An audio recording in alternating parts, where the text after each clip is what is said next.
Wyoming Territory, 1887. Jesse Calder had knocked on a lot of doors in his 30 years. He had knocked on ranch doors and homestead doors at hours when decent people weren't answering.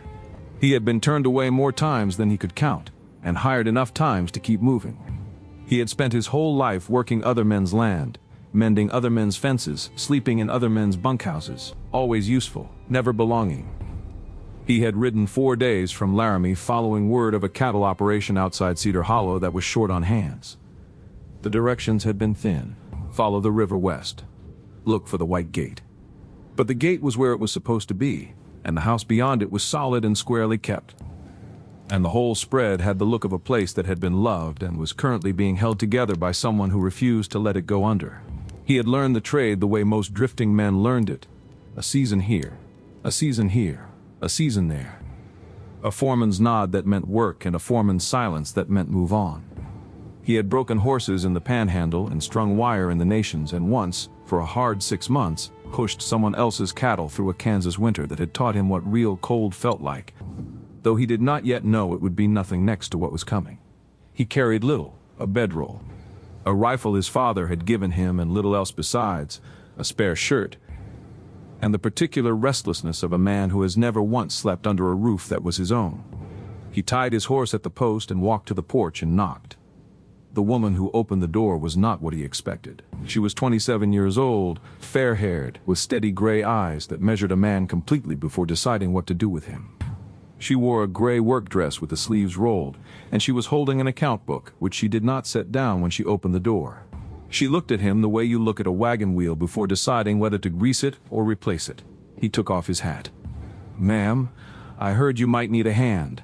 I've worked cattle most of my life. I'm strong, I'm honest, and I don't need a hired hand," she said. Not unkindly, just plainly, the way you state a sum that has already been added twice. "I need a husband." She looked at him with those steady gray eyes while he stood on her porch with his prepared speech gone quiet in his throat. "Come in," she said. "I'll explain." And she turned and walked back inside, still holding the account book. Jesse stood on the porch a moment. Then he followed her in. Because what else does a man do when a woman like that opens a door? Her name was Clara Whitfield.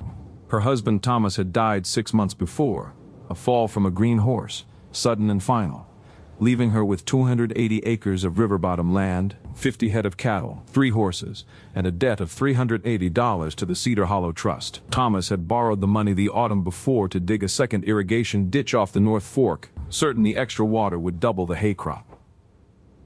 The ditch had been dug. The crop had not doubled fast enough. Under the property laws that still hung over Wyoming Territory in 1887, a widow in the months after her husband's death lived in a kind of legal fog. The estate sat in probate. The bank could, and Elias Ford at Cedar Hollow Trust was making it known that he would call the note rather than extend new terms to a woman managing a loan. Not because Ford was cruel, because the charter gave him that option, and he answered to depositors, not to a widow's arithmetic. She laid it all out at the kitchen table with the account book open and the flat precision of a woman who had done this sum many times and reached the same answer each time. Without refinancing, the note came due in 45 days. "I've turned over every other option," Clara said. "Selling stock? I'd need to move 30 head at current prices, and that leaves nothing to winter on. Family to borrow from. I have none left. Fighting the bank. The lawyer in town says the charter's plain and I'd lose." She closed the book. "I need a husband's signature on the refinancing papers. That's all the law asks for. A husband's signature." Jesse looked at the book, then at her. "You're proposing an arrangement." "I'm proposing a marriage that starts as one," she said. "You'd have a home, $35 a month once the note is settled, and a share in the operation going forward. In return, I need your name on the bank papers, and your real work on this place."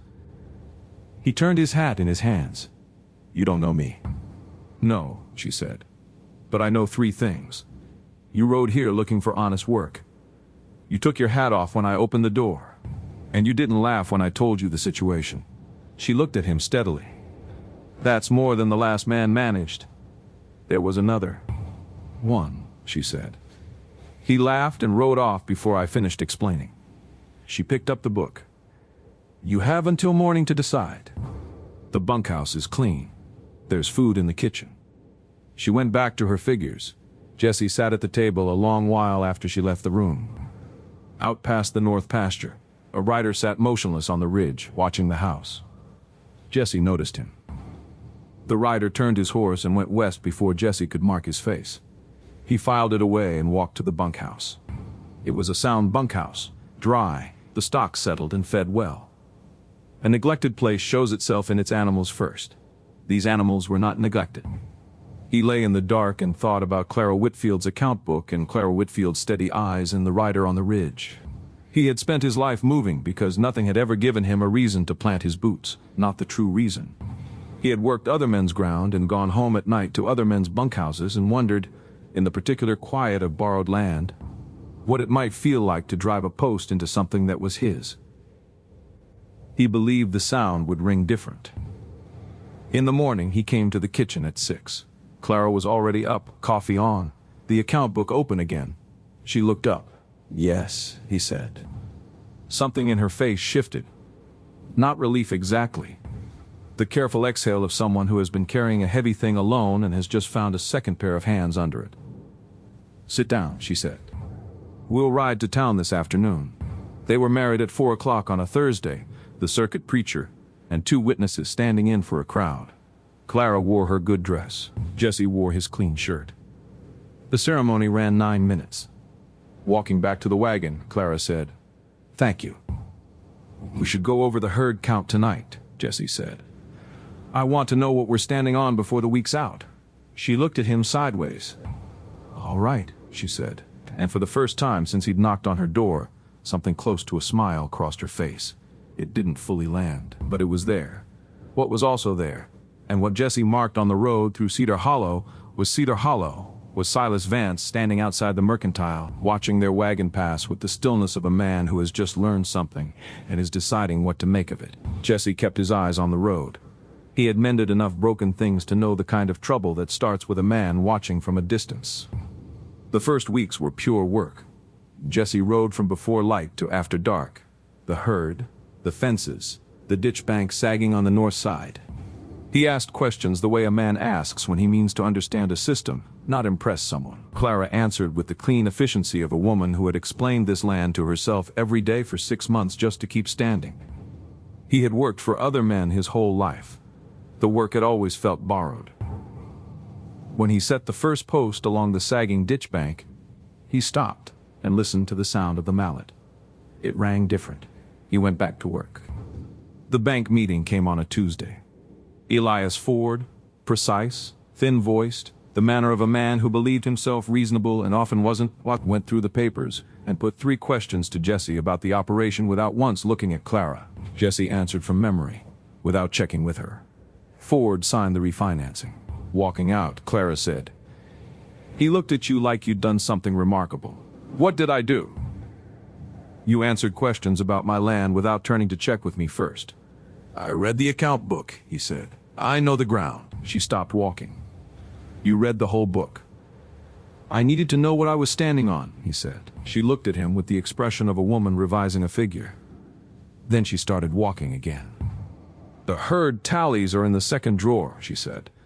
I'll walk you the water rotation after supper. What Jessie didn't tell her, because it wasn't yet the right time, was that in reading the book he'd found something troubling. A note in Thomas's hand from the spring before. Vance asking again about the North Fork. Land Office shows a gap in the 73 survey along the ditch line. Right cross in Laramie before winter. Thomas had never written. Jessie folded the knowledge away and kept walking. Cedar Hollow had opinions, naturally. Ruth Palmer at the mercantile, one of the 2 witnesses, reported that Clara Whitfield had married a stranger she'd known one day, that the stranger knew cattle, and that the whole business was either sound sense or a slow catastrophe. She hadn't decided which. Man rode in looking for hay-hand work and left a married man, Ruth told anyone who came through her door that week. Only in Cedar Hollow. She said it without malice, mostly amazement, and stocked up on details from whoever passed through next. The consensus in town shifted by the day. Some said Clara had done the only sensible thing a woman in her position could do. Others said a man who married that fast was either desperate or after something, and time would tell which. Jesse heard none of this directly. Clara heard all of it, and repeated exactly none of it to him, filing it away the same careful way she filed every other fact that didn't need saying aloud yet. Silas Vance held 400 acres to the west, and had been eyeing the Whitfield water since before Thomas died. He'd made 2 offers, both refused. He'd noted, helpfully, back in the spring, that a widow alone with a debt was in a hard spot. When Clara remarried, he'd gone quiet in the particular way of a man changing his method rather than his aim. He came by the north fence on a Monday. "You're the new husband," he said. "Jesse Calder." Jesse kept working. "Heard Clara finally found someone to sign the papers." "She found a husband," Jesse said. The papers came along with it. Vance looked at the fence, the posts, the wire. The deliberate care of a man who meant to be here a long time. He lit a cigar. "That water's been argued over longer than most folks know," he said carefully, the way a man drops a stone to measure a well. "Old survey from '73 has some gaps in it along the ditch. Bank knows it too. Might be worth checking before you sink more work into that north line." He rode off without waiting on an answer. Jesse set the next post. 3 clean strikes. Then he stood and looked west a long while. He thought about Thomas's note. He thought about Vance mentioning the bank. He thought about a man who'd been waiting years for this water and had just told a stranger exactly what to worry about. He went back to work. That evening he wrote to Nathaniel Cross in Laramie. October brought complications the 4 terms hadn't accounted for. Jesse had spent his life moving ranch to ranch, season to season, always useful, never his own. He told himself that was freedom. He was starting to understand it had been something else. Mending harness in the bunkhouse one evening, Clara came in with a supper plate. Not one of the terms, just a thing that had started happening. She set it on the bench and watched him work. "That's the plow harness," she said. Thomas kept meaning to replace it. "It'll mend. The leather's sound, just the stitching's gone." She watched a while longer. "He was a good man," she said. "Just wasn't careful with paper, or ledgers, or land office filings." Jesse looked at the harness. "The note about the survey," he said. "October." She went still. "You found that in October." "I've been looking into it." "Why didn't you tell me?" "Because I didn't know what it meant yet," he said. "I didn't want to hand you a worry before I could hand you a way through it." She looked at him with the eyes that had been deciding things since August. This was different from the useful stranger who would sign papers and run cattle and occupy the far side of an arrangement. This was a man who'd found trouble in her dead husband's book and spent 3 weeks learning its shape before saying a word, because he wouldn't hand her fear without a plan folded in beside it. "What's the shape of it?" she said. "Vance has known about the gap in the survey for years," Jesse said. "Long enough to use it when the moment suited. The moment was always going to be when you looked most alone." He set the harness down. "I wrote to Cross in Laramie. He's a surveyor, me. If the error's real, we get it corrected and filed before Vance can move on it." She was quiet a long moment. "You've been carrying this since October, since the north fence." She looked at the harness in his hands, and something in her face changed. The particular give of a person who has managed alone so long that being looked after, just once, lands different than expected. She set her plate beside his on the bench, and they ate supper in the bunkhouse without another word. And it was the easiest either of them had felt since August. Later that same week, Clara found Jesse at the kitchen table after she'd gone to bed. A lamp burning low, a sheet of paper in front of him covered in his own cramped figuring. Every dollar the operation had taken in since August, every dollar it had spent, set down beside Thomas's old numbers so the 2 columns could be read against each other. She stood in the doorway a moment before he noticed her. "You're keeping your own book," she said. "Didn't want to trouble yours with it till I knew it was worth showing you." She came and sat across from him and looked at the figures a long while. "It's not so different from mine," she said finally. "No," he agreed. "It's not." She didn't say anything else. She didn't need to. She got up, banked the fire, and left the lamp burning for him, which was its own kind of answer. Nathaniel Cross rode in from Laramie the second week of November. He spent 2 days on the North Line with his transit and Jesse beside him, not directing, just present, learning the method, asking the questions of a man who means to understand what he's paying for. The finding confirmed it. The 1873 survey had a chain error along the ditch. The western boundary sat 80 feet east of where it should have run. The water Vance had been circling was, by correct measure, unambiguously Whitfield water. The corrected survey was filed at the land office on a Wednesday. On Thursday night, someone cut the north fence. Not one stretch, 3.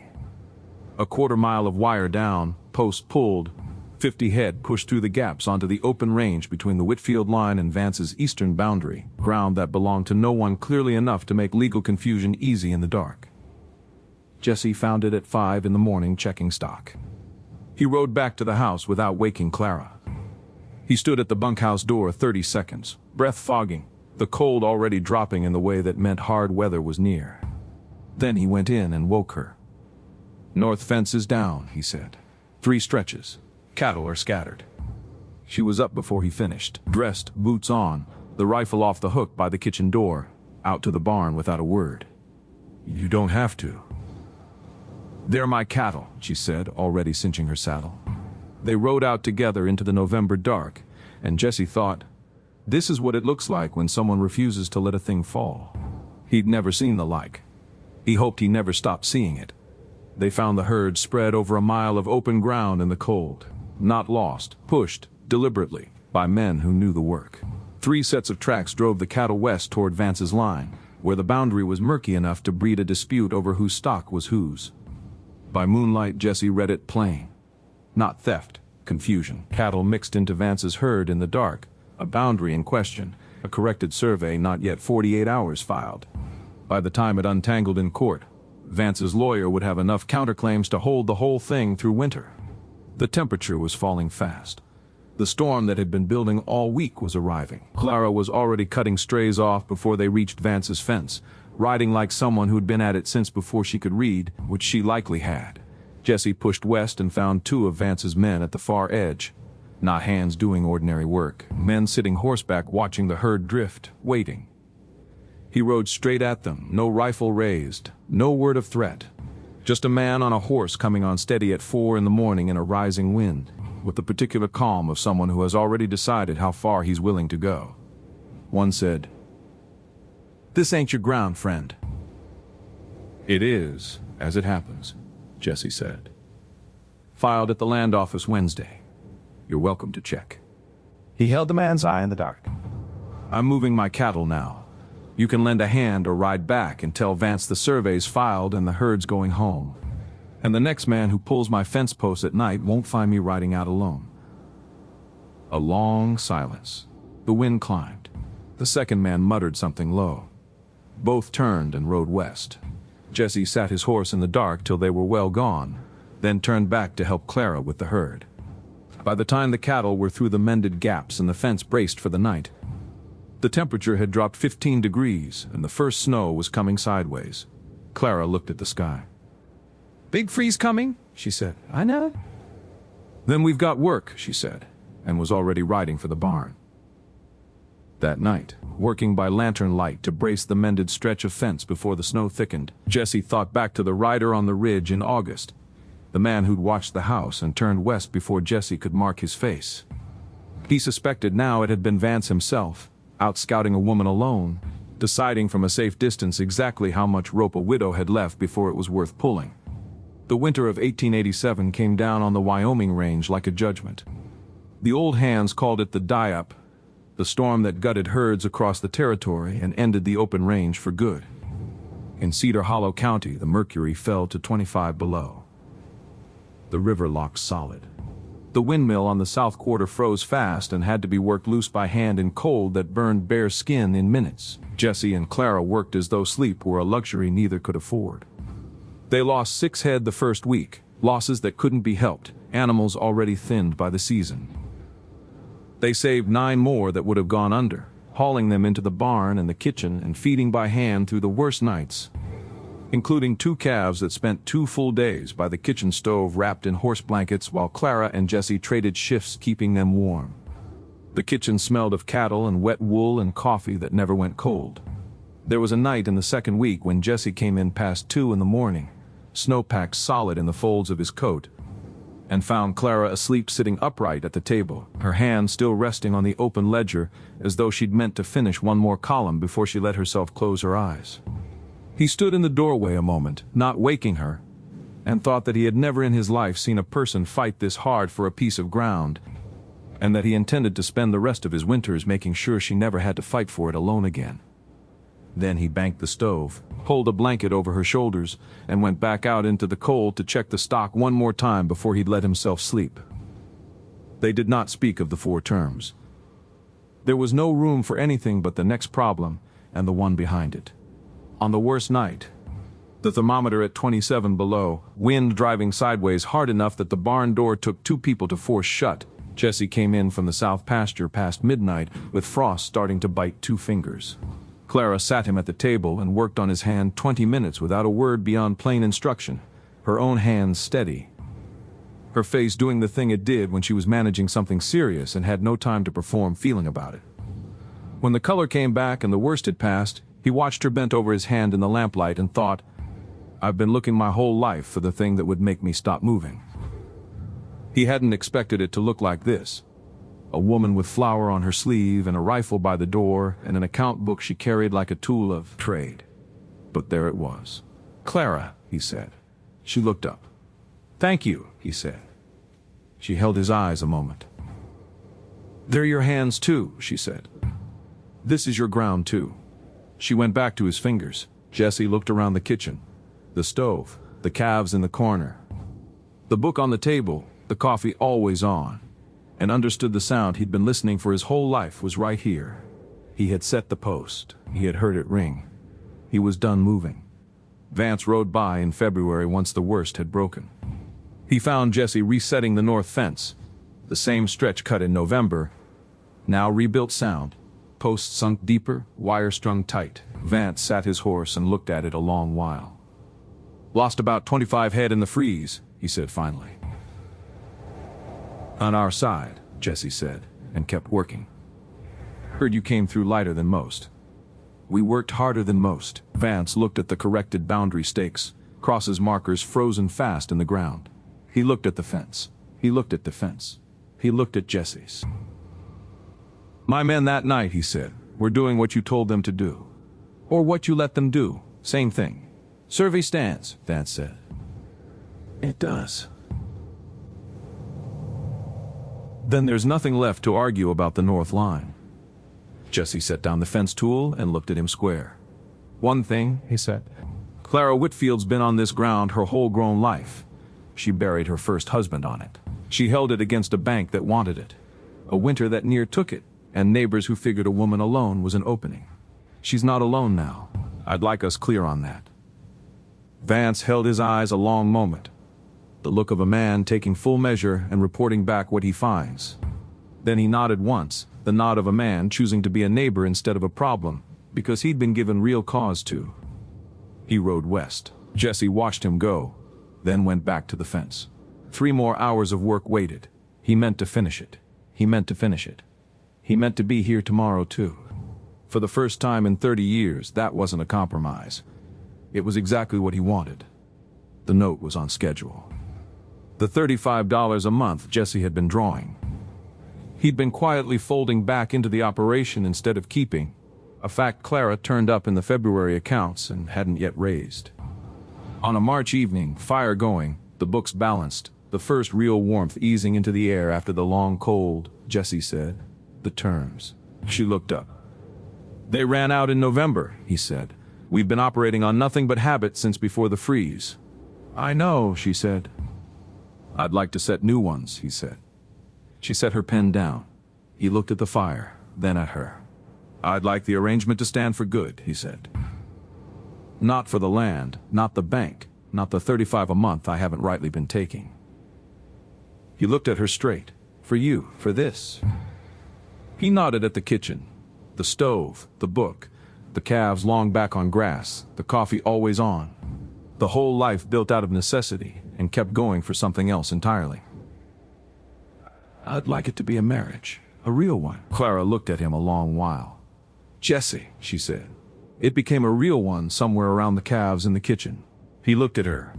She looked back with the eyes that had measured him at the door in August and had been deciding ever since. Through the bank meeting and the north fence and Vance's men in the dark and 27 below zero and 2 calves wrapped in blankets by the stove. She rose from the table, crossed the 2 feet between them, and kissed him. Not carefully, not as a matter of business, but with the full conviction of a woman who decides things slowly and keeps them completely. He kissed her back with the certainty of a man who had spent 30 years working other people's ground and had finally set a post into something his own. Outside, the Wyoming spring was arriving on land they'd chosen together to keep. The north fence stood. The herd was building. The survey was filed. The note was on schedule. And Silas Vance had turned into a tolerable neighbor. And inside, the kitchen was warm, and the coffee was on, and it was, without question, exactly right. The spring grass came in strong, the kind that follows a hard winter, ground broken and turned and forced to renew itself. Jesse walked the north line in May with Clara beside him, both of them checking wire after the thaw, looking at the land the way he'd been looking at it since August, something that was his to understand and his to keep. He'd written his sister in April, the first letter in 4 years. He hadn't known what to say for 4 years. In April he knew. The letter said, "I found a place. I'm staying." Clara had found it on the table before he sent it, had read it. He was sure of that because she read everything, and she'd said nothing about it, which was her way of saying all of it. The herd was rebuilding. 45 head become 52 by May with the spring calves. The operation ran at a modest profit. Not the leap Thomas had borrowed for, but real and steady, the kind built on ground that had been tested and had held. Elias Ford at the bank, who'd turned out, as Jesse had suspected, to be a man trying to do his job inside a system that made it hard rather than a man out to take Clara's land, stopped him on the street in April and allowed that the Whitfield Calder note was the most current in his whole book. He said it with the mild surprise of a man revising an old opinion. One May morning Clara sat at the table with the account book, always the book, and Jesse came in from the north fence and sat across from her, and she slid the open page toward him without looking up. He looked at the column she'd marked, 35 a month, 5 months, $175, and beside each entry, in her careful hand, return to operation. He looked up. She was watching him. "You've been paying yourself back in," she said. The operation needed it. The operation needed it, she agreed. So did I. He looked at her. She wasn't looking at the book anymore. "You could have left," she said. "After Vance, after the freeze. You had every reason." He looked at the figures, the careful record of everything they'd built and everything it had cost. "No," he said. "I didn't." She held his eyes a long moment. Then she closed the book, and outside the Wyoming spring held the land that was theirs now, both of them completely. And the north fence stood, and the herd was growing. And it was, by every measure Clara Whitfield had ever kept, exactly right. Clara Whitfield opened a door in August with an account book in her hand and told a stranger she needed a husband more than a hired hand. She'd been refused once before. She asked anyway.